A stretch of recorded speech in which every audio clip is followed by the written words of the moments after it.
You know, I was driving through the city the other day, using GPS to navigate to a place I'd never been before. And as I was driving, the GPS told me to take a turn that seemed completely wrong. I looked at that turn and I thought, this can't be right. This is taking me away from where I need to go. This is leading me into a narrow lane. This doesn't make any sense. But I had two choices. Either trust the GPS, which had the complete map and could see the entire route, or trust my limited vision, which could only see a few meters ahead. So I decided to trust the GPS. I took that turn, and you know what happened? That narrow lane led me to another road, which bypassed a massive traffic jam, and I reached my destination even faster than expected. And as I parked my car, I sat there for a moment, and I realized something profound. Life is exactly like this. God has the complete map. God can see the entire route. God knows where every traffic jam is, where every obstacle lies, where every shortcut exists. But we, with our limited vision, we can only see a few steps ahead. And when life takes a turn that doesn't make sense to us, when things don't go according to our plan, we panic. We resist. We complain. We say, this is wrong. This shouldn't be happening. This is not what I wanted. But what if, just like that GPS, God is actually taking us exactly where we need to go? What if those unexpected turns are not mistakes, but part of a perfect plan? What if those detours that seem to be taking us away from our destination are actually shortcuts in disguise? What if those closed doors are not rejections, but redirections? What if those delays are not denials, but divine timing? My friends, today I want to talk to you about something that every single one of us struggles with at some point in our life. Trusting the journey when we can't see the destination. Trusting the plan when things don't go according to our plan. Trusting God when life doesn't make sense. Because let me tell you something, if there's one thing that causes more anxiety, more frustration, more sleepless nights than anything else, it's our inability to trust, our need to control everything, our resistance to surrender, our constant questioning of why things are happening the way they're happening. And I want to share with you today not just philosophical concepts, but real, practical wisdom that can transform the way you experience your life. I want to help you move from anxiety to peace, from resistance to acceptance, from fear to faith. So are you ready? Are you ready to look at your life from a completely different perspective? Good. Let's dive deep into this together. My dear friends, thank you for being here. You know, when I look at all of you, I see people who are trying their best, people who are working hard, people who have dreams and plans and aspirations, people who want good things to happen in their lives. And there's absolutely nothing wrong with that. Having goals is wonderful. Planning for the future is wise. Working towards something meaningful is what gives life purpose. But somewhere along the way, something interesting happens. Our plans become rigid. Our expectations become fixed. Our ideas of how things should unfold become non-negotiable. And when life dares to deviate from our script, we fall apart. We feel lost. We feel betrayed. We feel like something has gone terribly wrong. Let me share a story with you. There was once a farmer who prayed every day for rain. He would stand in his field, look up at the sky, and say, "God, please send rain. My crops need water. My family needs food. Please send rain." And one day, dark clouds gathered. The farmer was so happy. He said, "Finally, God has answered my prayer." But then, instead of gentle rain, there was a massive storm. Thunder, lightning, heavy downpour. The farmer was devastated. He shouted at the sky, "This is not what I asked for. I asked for rain, not a storm. You ruined everything." But weeks later, something miraculous happened. The storm had not only watered his crops, but had also brought rich nutrients from the mountains. His harvest that year was the most abundant he'd ever had, better than any year when he'd received the gentle rain he'd always prayed for. And the farmer realized God had answered his prayer, just not in the way he expected. God had given him something better than what he asked for. This story beautifully illustrates something we all need to understand. God's plan and our plan are not always the same, and that's not a problem. That's actually a blessing, because our plan is limited by our limited vision, our limited understanding, our limited wisdom. We can only see what's in front of us.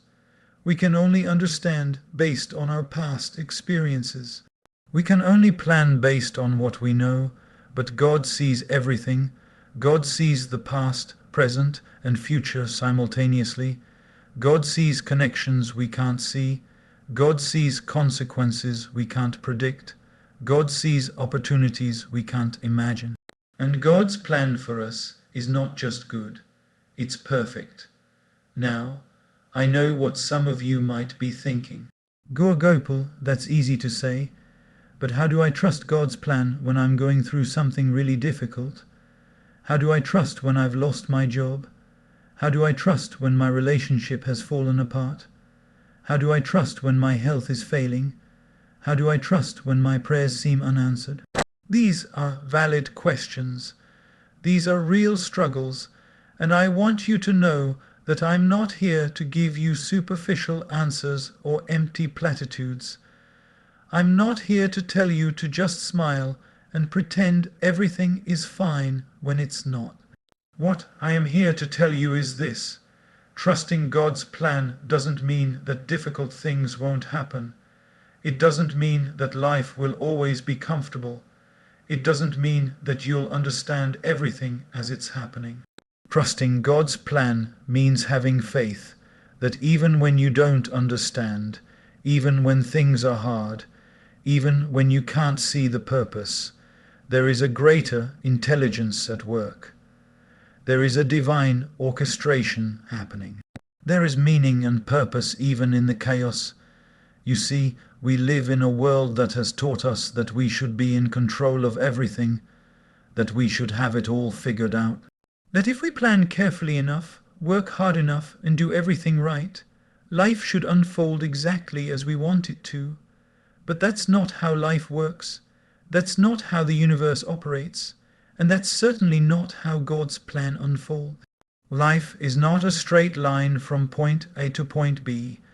Life is a journey with twists and turns, ups and downs, detours and delays, and every single part of that journey, even the parts we don't like, even the parts that hurt, even the parts that confuse us, is part of the plan.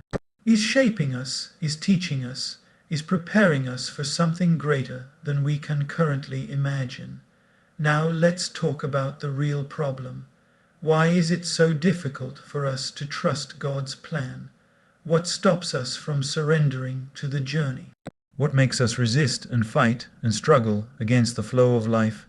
The first issue, and this is a big one, is our attachment to outcomes. We become so fixated on how things should turn out that we forget to appreciate how things are unfolding. Let me give you an example. Imagine you're watching a movie. It's a beautiful story, but you're so obsessed with knowing the ending that you can't enjoy the scenes that are playing right now. You keep fast-forwarding in your mind. You keep trying to predict what will happen. You keep getting frustrated that the story isn't moving fast enough. What happens? You miss the beauty of the journey. You miss the lessons in each scene. You miss the character development. You miss the entire point of the story. This is exactly what we do with our lives. We're so obsessed with the destination, with the outcome, with the end result, that we completely miss the journey. We're so focused on getting married that we miss the beauty of being single. We're so focused on getting promoted that we miss the lessons in our current position.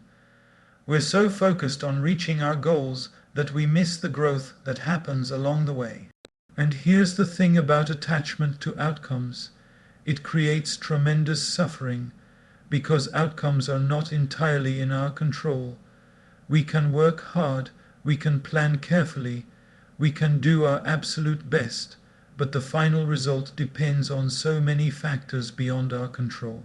And when we attach our happiness, our peace, our sense of worth to outcomes, we set ourselves up for constant disappointment.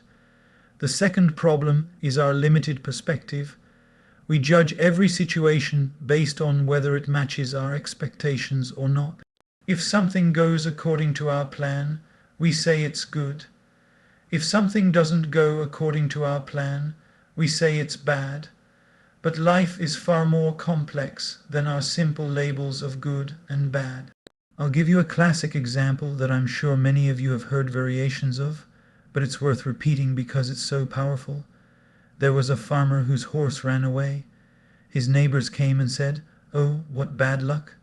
The farmer simply said, "Maybe." The next day the horse returned and brought 3 wild horses with it. The neighbors said, "Oh, what good luck." The farmer said, "Maybe." The following day the farmer's son tried to ride one of the wild horses and broke his leg. The neighbors said, "Oh, what bad luck." The farmer said, "Maybe." The next week military officers came to the village to draft young men into the army, but the farmer's son was spared because of his broken leg. The neighbors said, "Oh, what good luck." And the farmer again said, "Maybe." Do you see the wisdom here? The farmer understood something profound. He understood that he couldn't see the full picture. He understood that what appears to be a misfortune today might turn out to be a blessing tomorrow. He understood that what seems like a disaster in the moment might actually be divine protection. We don't have this wisdom. We immediately judge, we immediately label, we immediately decide whether something is good or bad based on our extremely limited perspective. And this judgment, this labeling, this resistance to what is, creates enormous stress. The third problem, and this is perhaps the most significant, is our lack of faith. Now, when I say faith, I'm not talking about blind belief. I'm not talking about ignoring reality. I'm talking about a deep trust in the benevolence of the universe. A deep trust that there is a loving intelligence guiding our lives. A deep trust that we are not accidents in a random, meaningless universe, but precious beings in a purposeful, meaningful existence. But many of us don't have this faith, maybe because of past hurts, maybe because of disappointments, maybe because of our conditioning, maybe because we've been taught to rely only on logic and reason, and to dismiss anything that can't be proven or measured. And without faith, life becomes terrifying, because if there's no plan, if there's no purpose, if there's no guiding hand, then we're completely at the mercy of random chaos. Then every setback is a disaster. Then every closed door is a catastrophe. Then every delay is a denial, and we live in constant fear and anxiety, trying desperately to control everything, because we believe that if we don't control it, everything will fall apart. There's also another dimension to this problem. It's our ego. Our ego wants to be the author of our story. Our ego wants to be in charge. Our ego wants credit for all the successes and wants to blame others for all the failures.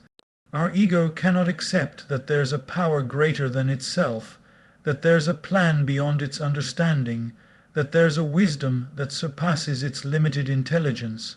So the ego fights, the ego resists. The ego says, "I know what's best for me, I know what I need, I know how my life should unfold." And in this arrogance, in this false sense of control, we create our own suffering. So what's the solution? How do we learn to trust God's plan? How do we surrender to the journey? How do we let go of our need to control and instead flow with life? Let me share with you some transformative principles that have helped countless people, including myself. The first principle is understanding the concept of divine timing. You see, we want everything right now. We want our prayers answered immediately. We want our goals achieved quickly. We want our problems solved instantly. But that's not how God works. God's timing is perfect, even when it doesn't align with our timeline. There's a beautiful analogy I love to share. Imagine you plant a seed, you water it, you give it sunlight, you take care of it. But the seed doesn't become a tree overnight. There's a process. First, the seed has to break open underground, which looks like destruction, but is actually the beginning of creation. Then a tiny shoot appears. Then slowly, gradually, over months and years, it grows into a strong tree. Now, imagine if you got impatient. Imagine if after 1 week you dug up the seed and said, "Why isn't this a tree yet? God must not care about my tree." How foolish would that be? But this is exactly what we do with our lives. We plant seeds through our actions, our prayers, our efforts, and then we immediately want to see the tree. We don't understand that there's a germination period. There's a growth period. There's divine timing. And if we keep digging up the seed to check on it, we actually prevent it from growing. So the first solution is patience. It's trusting that things are happening even when we can't see them yet. It's understanding that delays are not denials, they're divine appointments. It's knowing that when the time is right, when we are ready, when all the factors align, what's meant for us will come to us. The second principle is surrender. Now, surrender is one of the most misunderstood concepts. People think surrender means giving up. People think surrender means being passive. People think surrender means not having goals or ambitions. But that's not what surrender means at all. Surrender means doing your absolute best and then releasing the outcome to God. Surrender means working with full dedication and then trusting that whatever result comes is exactly what's needed for your highest good. Surrender means having preferences but not demands. Surrender means saying, "God, this is what I want, but I trust that you know what I need. And if what I want and what I need are different, I trust your wisdom over my wishes." This is beautifully captured in a prayer I often share. God, grant me the serenity to accept the things I cannot change, the courage to change the things I can, and the wisdom to know the difference. This is surrender. It's distinguishing between what's in your control and what's not. And it's putting your energy into what you can control while releasing what you cannot. The third principle is looking for the lessons. Every situation, especially difficult ones, carries a lesson. Every closed door is teaching us something. Every disappointment is showing us something. Every delay is preparing us for something. But we miss these lessons because we're too busy complaining. We're too busy resisting. We're too busy being angry at God for not following our plan. What if instead we asked, what is this situation trying to teach me? How is this experience helping me grow? What qualities is this challenge developing in me? When we shift from victimhood to studentship, everything changes. We start to see that nothing is wasted. Every experience, even painful ones, is contributing to our evolution. Every challenge is making us stronger, wiser, more compassionate. The fourth principle is gratitude. This is powerful. When we're struggling to trust God's plan, it's usually because we're focusing on what's not working. We're focusing on what we don't have. We're focusing on what went wrong. But what if we shifted our focus to what is working? To what we do have? To what went right? Gratitude is not about denying problems or pretending everything is perfect. Gratitude is about acknowledging the blessings that exist alongside the challenges. It's about recognizing that even in difficult times, there are things to be thankful for. And when we practice gratitude, something miraculous happens. Our perspective shifts, our energy shifts, our faith strengthens. Because we start to see evidence of God's goodness, we start to remember all the times God has come through for us in the past. We start to trust that if God has taken care of us before, God will take care of us again. The fifth and final principle is connection. Connect with God through prayer, through meditation, through scripture, through nature, through whatever practice resonates with you. Because trust is built through relationship. And relationship requires communication. When we regularly connect with God, when we make that relationship a priority, trust becomes natural. We start to feel God's presence. We start to sense God's guidance. We start to experience God's love. And when we experience God's love, really experience it, not just intellectually understand it, but feel it in our hearts, trust becomes effortless. Now, my dear friends, I don't want this to just be information that you found interesting. I want this to be transformation that changes your life. So I'm going to give you some very specific practices, some concrete steps you can take starting today. First, I want you to make a list. Take out a piece of paper or open a note on your phone. Write down 3 times in your past when something didn't go according to your plan. But looking back now, you can see it was actually a blessing. Maybe you didn't get into the college you wanted, but the college you went to is where you met your best friend. Maybe you didn't get the job you applied for, but it opened the door to an even better opportunity. Maybe a relationship ended, and at the time it was heartbreaking, but now you can see it wasn't right for you. Write down 3 examples, really think about them. Remember the emotions you felt then. Remember how lost or disappointed or angry you might have been, and then acknowledge how it all worked out, perhaps even better than you could have imagined. This exercise is powerful because it provides evidence that God's plan has worked before, evidence that things you thought were disasters were actually divine redirections, evidence that you can trust. Keep this list somewhere you can access it easily, and whenever you're going through something difficult, whenever you're struggling to trust, read this list. Remind yourself that God has come through before, and God will come through again. Second practice, every morning before you check your phone, before you start your day, I want you to say this simple prayer. You can say it out loud or silently in your heart. God, I don't know what this day will bring. I have my plans, but I trust your plan more. Help me to flow with what comes. Help me to see the blessings in disguise. Help me to trust that you're guiding me, even when I can't see the path. Use me as an instrument for your purpose. That's it. Just 30 seconds. But these 30 seconds will set the tone for your entire day.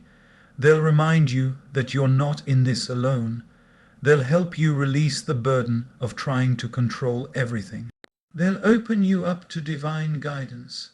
Third practice. I want you to create what I call a trust journal. Get a small notebook or dedicate a section in your phone. And every evening, write down one thing that happened during the day that you didn't plan for or didn't want, but you're choosing to trust is part of God's plan. Maybe someone canceled a meeting. Instead of being annoyed, write it down and add, I trust this cancellation is protecting me from something or opening space for something better. Maybe you missed your bus. Instead of being frustrated, write, I trust this delay is divine timing. Maybe you received criticism. Instead of being hurt, write, I trust this feedback is helping me grow. The point is not to be fake or to suppress genuine emotions. If something hurts, acknowledge the hurt, but then add the layer of trust. This practice will train your mind. It will create new neural pathways. It will shift your default from resistance to acceptance. Fourth, and this is important, find a community of people who also believe in trusting God's plan. This could be a spiritual community, a prayer group, a meditation circle, or even just a few friends who share this understanding. Because faith is strengthened in community. When you're struggling to trust, they can hold that trust for you. When they're struggling, you can remind them, You can share stories of how God's plan has unfolded in your lives. You can support each other. You can pray together. You can grow together. Don't try to do this alone. We're not meant to walk this path in isolation. Finally, I want you to do something that might seem counterintuitive. I want you to take one area of your life where you've been trying really hard to control everything, and I want you to consciously surrender it to God. Maybe it's your career, maybe it's finding a life partner, maybe it's your health, maybe it's your finances. Choose one area and say, God, I've been trying to control this. I've been anxious about this. I've been forcing things to happen in this area. Today, I'm surrendering this to you. I'm still going to do my best. I'm still going to take action, but I'm releasing my attachment to the outcome. I'm trusting that you know what's best for me. I'm trusting your timing. I'm trusting your plan. And then, every time anxiety about that area comes up, every time you're tempted to control, stop yourself and repeat, I've surrendered this to God. I trust the plan. This is not easy. Your mind will resist, your ego will fight, but keep at it, because on the other side of surrender is peace. On the other side of control is flow. On the other side of your plan is God's perfect plan. My dear friends, as we come toward the end of our time together, I want to share one final story. There was once a piece of cloth, a beautiful piece of cloth that was being embroidered. As the needle pierced through the cloth again and again, the cloth cried out in pain. Why are you hurting me? Why are you poking holes in me? I was perfect before, and now you're ruining me. The cloth could only see the underside of the embroidery, which looked like a mess. Random threads going in different directions, knots everywhere, seemingly no pattern or purpose. It looked chaotic. It looked painful. It looked wrong. But the artist said, trust me, I'm not ruining you. I'm creating something beautiful. You can't see it yet because you're only seeing one side.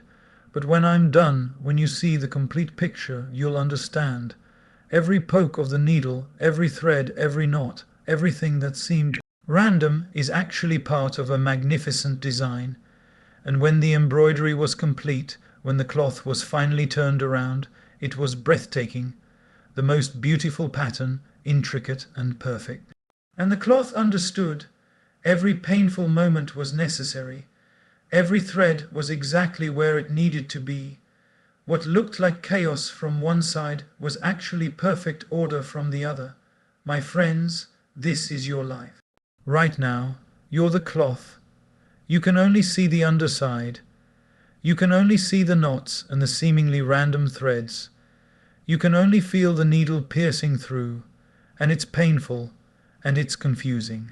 And it doesn't seem to make sense, but God is the artist. God is creating something magnificent with your life. Every experience, every challenge, every detour, every disappointment, every closed door, every unanswered prayer, it's all part of the design. It's all part of the plan, and one day, when you can see the complete picture, when you can see from God's perspective, you will understand. You will see the beauty. You will see the perfection. You will see that nothing was wasted, nothing was random, nothing was a mistake.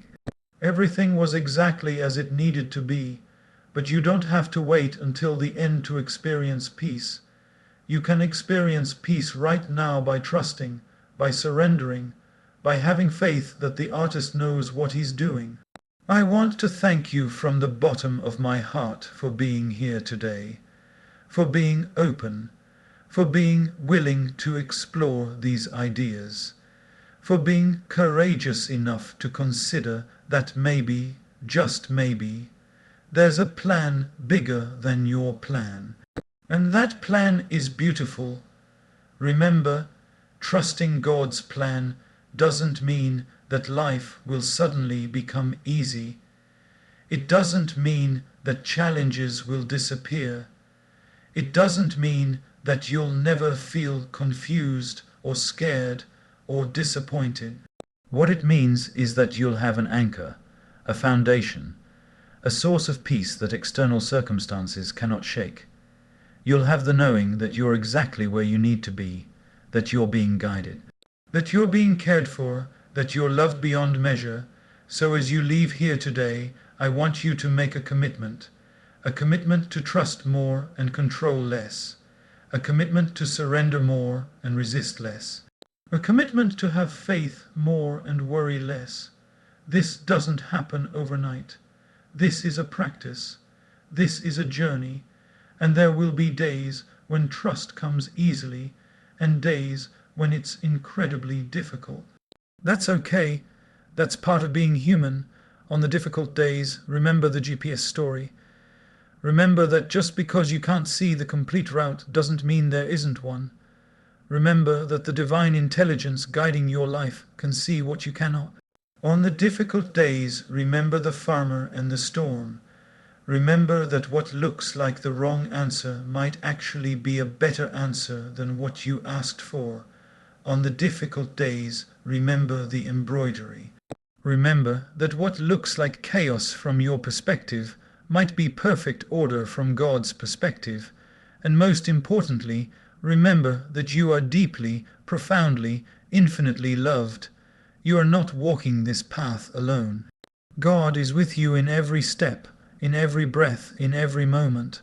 The plan is already unfolding. The journey is already happening. The only question is, will you trust it? Will you surrender to it? Will you open yourself to the possibility that God's plan for you is more beautiful than anything you could plan for yourself? I believe you will. I believe you can. I believe that's why you're here today. So go forward with faith. Go forward with trust. Go forward with peace, because God has a plan and it's perfect. Trust the journey, my friends. Trust the journey. Thank you, and may you be blessed.